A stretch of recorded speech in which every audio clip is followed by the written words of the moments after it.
Estamos iniciando o Tô Por Aqui, o TO Por Aqui. Esse é um quadro novo do Simplifica com a ideia de aprofundar temáticas importantes do nosso cotidiano. E hoje eu trouxe aqui uma convidada especial de Bruna Carneiro, psicóloga clínica atuando na abordagem TCC e também terapeuta ABA.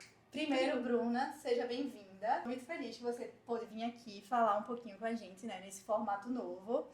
E a gente traz hoje um tema muito importante, acho que está muito envolvido na nossa prática, né, no nosso dia a dia, que é a inclusão. Sim. A gente pode falar dela de maneira assim, ampla e geral, mas também aprofundar um pouco relacionada à inclusão escolar, que eu acho que é uma coisa bem presente no nosso cotidiano. Antes da gente iniciar esse processo de falar da inclusão, eu vou dar o pontapé inicial, falando o conceito amplo de inclusão, né, que eu peguei aqui só para a gente trazer essa ideia do que é incluir. A inclusão se mostra como o ato de incluir e acrescentar, adicionar pessoas em grupos e núcleos que antes não faziam parte. Socialmente, a inclusão representa um ato de igualdade entre os diferentes indivíduos que habitam determinada sociedade. Bem, isso é a teoria, né? Mas sabemos que está bem longe disso. Bruna, você tem alguma coisa para falar sobre inclusão? Como é na sua prática, assim, na sua vivência, a inclusão? A gente vê muito essa questão da inclusão na escola. E aí, né, entra um assunto bastante polêmico, né? Porque a gente entende, sim, o lado da escola, que não é fácil, né? A gente incluir, principalmente crianças autistas com TEA, que é algo que está mais em evidência atualmente. E a gente sabe que muitas vezes a escola não quer se adaptar para atender às necessidades dessa criança. Ela quer que a criança se adapte às necessidades da escola. E aí muitas vezes entra aí, né, nesse embate que muitos pais acabam ficando insatisfeitos com as escolas porque não sentem que suas crianças são acolhidas. Muitas escolas não fazem atividades adaptadas. Isso. Quando fazem, né, faz mais por uma questão assim de lei, né, porque por lei as escolas não podem excluir essas crianças, elas precisam aceitar, elas precisam adaptar os seus conteúdos. E aí acaba que faz algo mal feito, né? Óbvio que existem escolas e escolas, tem escolas que conseguem fazer isso de forma adequada, mas o ponto que a gente traz é trazer esse olhar da importância de fazer essa inclusão, né? Quando eu penso em inclusão, assim, me vem logo a escola, como você já iniciou pelo olhar da escola, né? Acho que é uma das maiores lutas dos pais, enfim, quando a gente fala sobre incluir, eles trazem logo esse ambiente escolar, né? Para dentro da conversa e do contexto, assim, a escola. E aí me vem muitas questões, né? Aqui, por exemplo, eu vejo muita dificuldade até de adaptação de atividade, né? Não chega e estuda, assim, o que é que aquela criança ela pode atingir cognitivamente falando, né? Às vezes ela consegue dar muito mais do que uma atividade que simplesmente pegam ali de uma sala a menos, 2 salas a menos e colocam para ela fazer. Pintar, desenhar, qualquer coisa ali para ela sair do ócio. Quando a gente podia estar pegando esse potencial dela e trazendo para dentro da sala de aula também. Não só a atividade, mas eu acho que muitas vezes também colocam crianças de uma idade mais velha em salas que não são adequadas para elas, né? Com crianças muito mais novas, né? Então tem todo um processo ali envolvido de não são pessoas da minha idade, né? Eu sei que é difícil a gente manter um ambiente assim que dê para se considerar inclusivo, mas eu acho que parte muito da educação, né? O princípio começa daí, da educação, né? Sim. Das escolas, da família, das pessoas na sociedade. A gente vê muito isso na saúde mental de uma forma geral, né? Os transtornos mentais. Até hoje existe ainda um estigma, uma coisa assim meio que, essa pessoa, pra que incluí-la ela aqui na sociedade, né? Por mais que não existam lugares de internação, das pessoas estarem lá meio que presas, restritas àqueles locais, eu vejo que elas não estão totalmente incluídas ainda dentro da sociedade. E até algumas escolas ou até outros pais de crianças neurotípicas, eles trazem essa questão como se uma criança neurodivergente sendo incluída no ambiente escolar, ela vai estar atrasando o desempenho das outras crianças, sendo que não, né? A educação, ela é a base, né? E você proporcionar um ambiente inclusivo, isso vai trazer benefícios tanto para a escola como também para a criança, né, que vai estar sendo incluída ali. Porque, né, você vai estar ensinando valores para as outras crianças, que são valores importantes, né? Você ensinar a criança a respeitar as diferenças, a aceitar também, né, tipo, o diferente. Isso é importante Com também. certeza. E a educação, assim, ela é a base, né? Na análise do comportamento, a gente tem como princípio básico de que todo ser tem a capacidade de aprender, toda criança vai ter a capacidade de aprender. A única diferença é que as crianças neurodivergentes, elas vão aprender de uma forma diferente, elas não vão conseguir aprender Sim. no ambiente natural. Seu tempo. Não vão conseguir aprender no ambiente natural como as crianças neurotípicas. E aí que vem isso, né, de que elas vão ter um processo diferente de aprendizagem. E cabe às escolas ensinar isso, né? Com certeza. Buscar se capacitar, buscar adaptar o ensino para essas crianças. Que é Aí, muitas coisas que a gente não vê, né? e aí eu entro nessa questão da capacitação, né? Eu, um professor, que já tenho toda a minha demanda, toda, né, minha carga horária ali, preciso muitas vezes levar trabalho para casa e lido com uma sala com 20, 30 crianças. Preciso me atentar também a 2 ou 3 crianças diferentes dentro da sala, né? Então, assim, qual é a motivação que esse professor tem de se capacitar, de estar procurando ajudar? Muitas vezes tem boa vontade, sim, tem profissionais maravilhosos por aí, a gente sabe disso, mas é muita sobrecarga, é muita coisa para pouca valorização dessa classe também. Então aí vai ter a entrada do AT, né, o AT escolar, Sim. como assim, ponte fundamental ali, né, da escola, inclusão, professor, aluno, família, aluno. Então assim, o AT é outro ponto importante, assim, Sim, dessa inclusão com escolar. É o até o acompanhante terapêutico, né? Pra quem não conhece. É verdade. A gente falando aqui. É um profissional que ele, né, vai para a escola, que ele é Sim. justamente ali para ajudar a criança nesse processo, assim, de socialização, de a questão acadêmica também. Ele vai estar ali auxiliando, basicamente, como se fosse, né, uma sombra ali para a criança na escola, para ir ajudando ela nesse ambiente. Muitas vezes, porque realmente, né, numa sala normalmente de 30 alunos, o professor não vai conseguir, né, dar Sim. conta ali. Por exemplo, se uma criança neurodivergente der um comportamento interferente ali, de bater, não querer fazer atividade, muitas vezes outras crianças vão estar fazendo bagunça e aí ele não vai conseguir ajudar ele naquele momento. E aí vem o AT justamente para ajudar e fazer essa ponte. E é uma função, assim, muito importante, né? Pensa em dar uma qualidade de inclusão. Sim. Aí muitas vezes passa na nossa cabeça, né? Não, mas seria legal uma instituição onde colocasse todas essas crianças e tivesse formas, umas salas adaptadas, não sei o quê. Mas se a gente vai e faz uma coisa de qualidade, mas assim, separa elas, já não está incluindo. Já não tá incluindo. E é muito essa ideia da AEE também, as salas especiais, Sim. que tem essa ideia legal de separá-los. Quando tem ali aquele momento de acelerar, né, de regulação, tudo, mas é ali, fica ali um pouquinho e volta, não separá-los dentro da escola, dentro no ambiente escolar, numa sala. Isso não é incluir. Separá-los numa sala especial não é inclusão. Então, parte muito assim da conversa dos pais que não têm crianças atípicas em casa para com seus filhos que estão dentro da sala de aula, para o seu colega que é diferente, como tratar, como cuidar, como ser empático. Sim. Parte muito dessa galera também, essa conversa, e parte também da escola estar preocupada realmente não só pela lei, como você citou bem aqui, porque a lei está aqui, eu preciso fazer. Não, mas parte de realmente pensar nessas pessoas, né? Sim. E aí a gente vem com a psicologia e a terapia ocupacional, que sempre está pensando em dar autonomia, dar independência, incluir seres na sociedade, né? E aí vem esse questionamento, como a gente consegue incluir verdadeiramente, como a gente consegue dar maior autonomia e independência para essas pessoas se não existe inclusão de verdade, né? É um fato, assim, eu não consigo dar uma autonomia para uma pessoa se ela não está convivendo num ambiente de um supermercado, de uma escola, de um show, enfim, ambientes. Que existe uma preocupação, que está chegando aí uma preocupação, né? De uns anos para cá, para essa inclusão de espaço, a gente vê muito assim, garagem, vaga de garagem para crianças dentro do espectro, né? Sim. Fila, tem já a fila no supermercado. A gente vê uma preocupação de reservar um local para eles no estádio de futebol ou um show.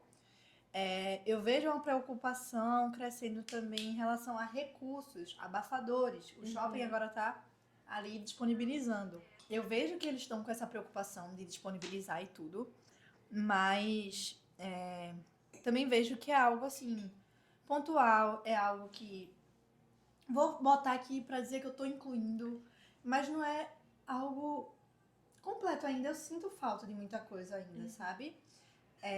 Nesse contexto de tentar incluir. Eu acho assim que a psicologia, tanto a TO, poderia estar mais envolvida nesse processo, tanto na estruturação de um ambiente, né? Nesse projeto inicial de algum espaço realmente inclusivo, né? Então, assim, essa sala está adequada para atender as prioridades desse tipo de público, né? A TO, ela tem, dentro das diversas demandas assim, de atuação, ela tem a possibilidade de ver as normas da ABNT, né, as normas da acessibilidade e trabalhar junto com a arquitetura, junto com outros profissionais, para saber se, por exemplo, a largura daquela rampa, a altura é adequada, o corrimão tá certo aqui, o espaço da porta. Existe esse campo de atuação, mas eu vejo que é pouco explorado, né?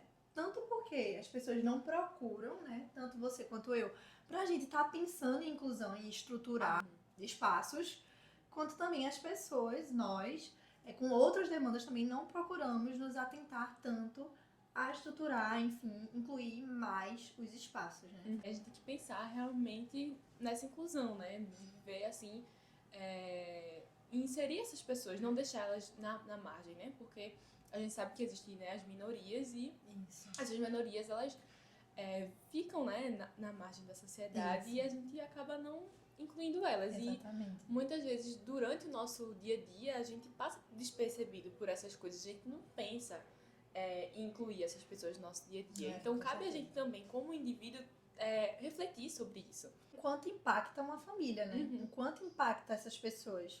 Eu quero ir num supermercado, mas eu não posso levar tal pessoa, certo? Eu quero passear um pouquinho, sair nesse contexto de casa, clínica, escola. Quero ir para um shopping no fim de semana, mas eu não posso levar tal pessoa. Então, quanto isso impacta no lazer, no convívio mesmo para com os outros? A gente fala tanto sobre habilidade social, preza tanto a interação social, mas o quanto impacta um lugar não ser inclusivo nessas outras habilidades dessa pessoa também, né? Então, uma coisa leva a outra, e quando a gente vê, nada tá incluindo essas pessoas nesses ambientes. Essa é a verdade. E aí a gente vem pro mercado de trabalho, né? Que é outro ponto que é bem discutido também. Assim, pra gente inserir essas pessoas no mercado de trabalho, a gente tem que pensar primeiro na base, que é a escola, né? Inserindo primeiro essas pessoas na escola, porque é na escola que a gente vai aprender as nossas primeiras habilidades sociais, é onde a gente vai adquirir o que é necessário para a gente ingressar no ambiente de trabalho é na escola. Então, para pensar primeiro na inclusão no trabalho, tem que pensar na escola. A base ali. A base é a educação. Tanto a saúde e a educação, elas andam juntas e elas não se separam, elas estão entrelaçadas, né? Uma precisa muito da outra. Para tudo, assim, do ser em sua vida cotidiana, em sua rotina, em suas atividades diárias. E o quanto isso impacta, porque assim, eu vou crescer um dia, né? Sim. Poxa, eu quero me sentir útil dentro da sociedade, eu quero sentir que eu tô fazendo a diferença, né? E existe a lei, vamos voltar para a lei que tu já comentou aqui, a lei onde tem que incluir tantas pessoas dentro de cada empresa para trabalhar, né? As cotas. Mas assim, a gente vê que é por ter a lei, né? Ainda existe muito isso, assim, não é porque vou separar essas vagas para... Não, é por conta da lei, então vamos colocar aqui um ou outro, dizer que a gente tá incluindo e tá tudo certo. Pra gente incluir, né, uma pessoa autista, né, num trabalho, a gente tem que ver, tipo, o que é que ela gosta de fazer, quais são as habilidades que ela tem. A inclusão, né, é qualitativa, que é focada no desenvolvimento humano e entender que essas características, as deficiências, fazem parte dessa pessoa. Sim. Tipo, é só uma parte do todo que essa pessoa é. Com certeza. Então, focando nisso, Sim. você consegue, tipo, não vou excluir essa pessoa, né? Porque, sei lá, uma pessoa com TEA, Sim. ela vai ter lá as suas questões, que, Sim. por exemplo, ela não vai ter muita, talvez, não tenha muita habilidade social, talvez tenha um déficit aqui e ali, mas ela também vai ter os seus pontos fortes. E você focar nesses pontos fortes é que vai fazer com que ela seja incluída no ambiente de trabalho. E Cara, serve muito também bom. para a escola também. Nossa, as potencialidades da pessoa, né? Uhum. Quantas vezes a gente olha muito pra esse, mas ela tem dificuldade nisso, ela não consegue fazer aquilo, mas poxa, vamos ter um olhar diferente. A inclusão começa daí, esse olhar Sim. diferente. Quais são as potencialidades dessa pessoa, sabe? Como eu posso trazê-la pra cá e usar o potencial dela dentro desse ambiente? Então, muito boa essa fala aí.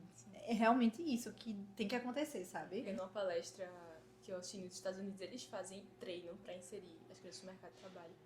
Aí eles fazem, tipo, montam pegam, sei lá, um ambiente da clínica e monta, tipo, um supermercado lá. Que e massa. aí eles treinam a criança, tipo, a criança não, né? O adulto já. A etiquetar, a passar as coisas no caixa, ensina ele a mexer na máquina, e aí depois vai lá no supermercado e ele começa a trabalhar. Lá. Muito massa. Essa questão. Como todos esses remendos de inclusão impactam no cotidiano dessa pessoa, né? Dessa família e também da evolução esperada nas terapias para com esse indivíduo, né? Faz aqui, mas no outro lugar não faz, sabe? Então não é uma constante, não tem uma constância, né?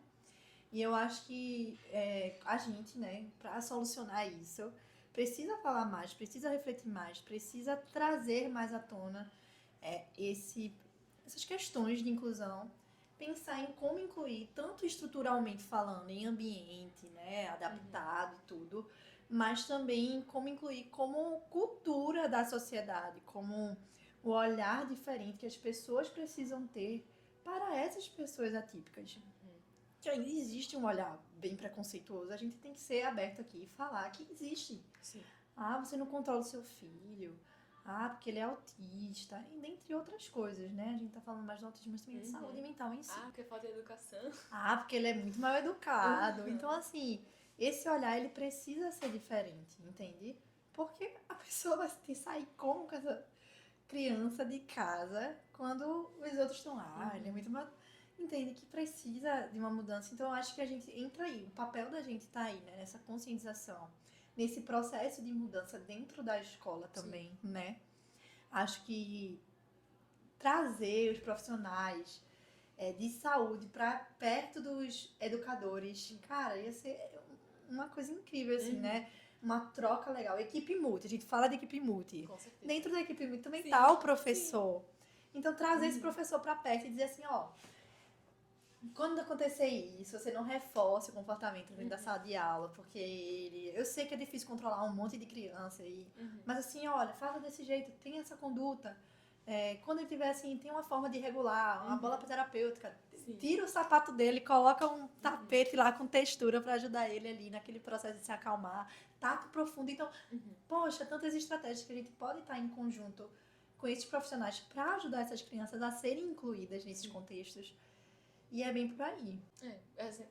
A gente tem que pensar muito na empatia também, né? Tipo, de quando a gente for conversar da orientação parental, for da orientação pro professor, a gente tem que ter empatia porque a gente entende que não é fácil. O contexto, não é fácil incluir.